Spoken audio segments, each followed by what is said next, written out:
چاہوں گا، توجہ سے سنیں. شیب ابی طالب میں محاصرہ ہوا ہے اور چند افراد ہیں جو بھی پیغمبر اکرم کے ساتھ تھے، جن میں حضرت ابو طالب بھی ہیں، جناب خدیجہ بھی ہیں، ابو طالب علیہ السلام کی اولادیں بھی ہیں. اب آپ توجہ سے سنیں. عرب کا ایسا معاشرہ تھا وہ کہ جس میں تعصب عروج پر تھا. تعصب، عصبیت. جانتے ہیں کیا کرتے تھے عرب کے اندر؟ اگر دو قبیلوں کے اندر جھگڑا ہوتا تھا تو یہ دیکھتے تھے کہ کون سے قبیلے کا اپنا قبیلے والا کون سا ہے. تعصب یہی ہوتا ہے نا، تعصب کہ حق نہیں دیکھا جاتا، اپنی پارٹی اپنا قبیلہ دیکھا جاتا. یعنی قبیلہ یعنی اپنی پارٹی کے بھائی اپنا بندہ کون ہے، اپنے فرقے کا کون ہے، یہ سمجھو. فرقے کی بھی مثال لینے، فرقوں میں بھی یہی ہوتا ہے، تعصب آ جاتا ہے، حق نہیں دیکھتے. تو پہلے یہ دیکھا جائے دونوں قبیلوں میں جب جھگڑا ہوا تو دونوں میں سے کون سا تھا، کون سا وہ تھا کہ جو اپنے قبیلے کا اس کا ساتھ دیا جاتا. پھر قبیلے کے اندر جب جھگڑا ہوتا تھا دو خاندانوں کا تو یہ دیکھا جاتا تھا کہ اپنے خاندان کا کون سا ہے، اس کا ساتھ دو. پھر جب اپنے خاندان کے اندر اپنے بچے کا اور اپنے بھائی کے بچے کا، بھتیجے کا اگر جھگڑا ہو تو پھر ساتھ اپنے بیٹے کا دیا جاتا تھا، چاہے حق پر ہو یا نہ ہو. یہ دور تھا اس وقت، اتنا تعصب کا دور. اب آپ مجھے بتائیں توجہ سے، یہ سمجھ آیا آپ کے؟ توجہ سے سنیں، اتنا تعصب کا دور. اب میں آگے بڑھتا ہوں. حضرت ابو طالب علیہ السلام نے کیا کیا؟ آئیں سیرت ابو طالب دیکھیں. یہاں پر شیب ابی طالب میں کیا کرتے تھے؟ روزانہ حضرت ابو طالب یہ کرتے تھے، کیونکہ پیغمبر اکرم کو قتل کرنے کا منصوبہ بالکل بن چکا تھا.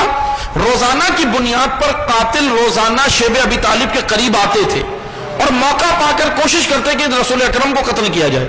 موقع کی تلاش میں تھے. حضرت ابو طالب کیا کرتے تھے؟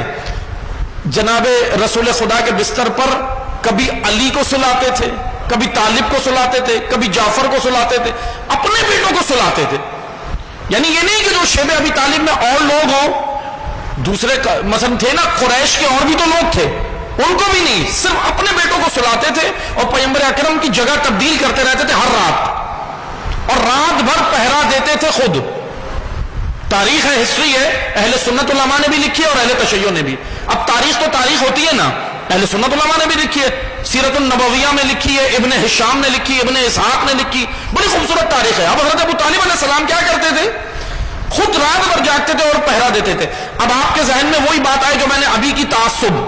آپ مجھے بتائیں ابو طالب علیہ السلام کی سیرت کیا خوبصورت سیرت ہے. دیکھیں کیا کیا انہوں نے، کیا روش، کیا انداز ہے. اپنے بچوں کو سلا رہے ہیں بستر رسول پہ، ٹھیک ہے، تاکہ رسول کی جان بچ جائے. اب کوئی ابو طالب سے پوچھے، حضرت ابو طالب سے پوچھے کہ اے ابو طالب، آپ بھی تو اسی قریش کے ہو، آپ بھی تو اسی خاندان کے ہو، آپ بھی تو اسی مکہ میں پلے بڑے ہو، آپ اپنا بچہ کیوں نہیں بچاتے؟ وہ تو بھتیجا ہے. کیونکہ قریش میں تو یہ جاہلیت کا قانون تو یہ تھا کہ پہلے اپنی اولاد چاہے صحیح حق پر ہو یا نہ ہو. لیکن ابو طالب نے اپنے قدموں تلے جاہلیت کے قانون کو روندا، رون دیا. اور کیا کہا؟ فوراً کیا کہا حضرت ابو طالب نے؟ کہا کیا کیا؟ یہ عمل سے بتا دیا. جناب امیر المومنین کو سلا کر عمل سے بتا دیا.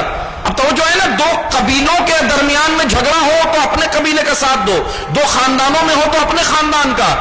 اگر بھائی کے بیٹے اور اپنے بیٹے میں کوئی مسئلہ ہو تو ترجیح اپنے بیٹے کو، بھائی کے بیٹے کو نہیں دی جاتی تھی.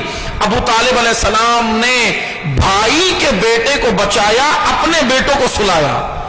کیا ہے یہ سیرت؟ کیا پیغام دے رہے ہیں؟ اب اگر کوئی پوچھے حضرت ابو طالب سے تو کیا جواب آئے گا؟ جواب یہ آئے گا کہ سنو، میں بیٹے سلا کے بھتیجا نہیں بچا رہا، میں بیٹے سلا کے دین بچا رہا ہوں، دین بچا رہا ہوں. اللہ کا دین، رسول اللہ اللہ کا دین ہے. اگر رسول قتل ہو گئے دین ختم ہو جائے گا، ابلاغ مبین ختم ہو جائے گا. اس لیے سیرت ابو طالب یہ ہے، دین کے لیے اپنے بچے دو.